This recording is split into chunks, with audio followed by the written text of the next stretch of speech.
अस्सलाम वालेकुम प्यारे दोस्तों, कैसे हैं? खैरियत से हैं? आपके लिए एक और अच्छी जॉब लेकर हाज़िर हूँ। दोस्तों, तफसीलात में जाने से पहले आपसे रिक्वेस्ट है कि मेरे चैनल को सब्सक्राइब करें, वीडियो लाइक शेयर करें और घंटी के निशान को दबा दिया करें।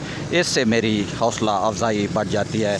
दोस्तों, इस्लामाबाद में कुक की बहुत अच्छी जॉब है। अगर आप करना चाहते हैं तो तजर्बा कम अज़ कम 3 साल का तजर्बा होना चाहिए। सैलरी 35,000 रुपये हर मंथ आपको मिलेगी। बमाए रैश खाना और बच्चों के लिए रैश भी आपको फराहम करेंगे।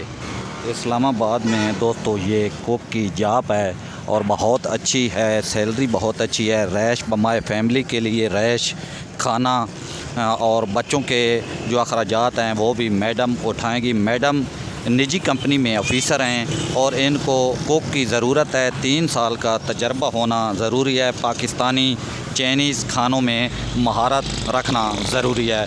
अगर आप दोस्तों ये जॉब करना चाहते हैं तो कमेंट्स में आप हमसे रब्ता कर सकते हैं। मैडम साहब आपसे ख़ुद रब्ता कर लेगी। बहुत अच्छा और सुनहरी मौका है आपके लिए, क्योंकि दोस्तों हम वो जॉब बताते हैं जो हमारे यहाँ रजिस्टर्ड होती है और कंप्यूटराइज रजिस्ट्रेशन के बाद हम जॉब को शेयर करते हैं। तो दोस्तों हमारी भी हौसला अफजाई बढ़ाया करें। एक तो वीडियो को पूरा देख लिया करें, इससे आपको तमाम बातों की है जो वो समझ आ जाएगी कि क्या करना है या क्या नहीं करना। 3 साल का तजर्बा कुक के लिए और पाकिस्तानी और चाइनीज़ खानों में महारत रखना बहुत ज़रूरी है।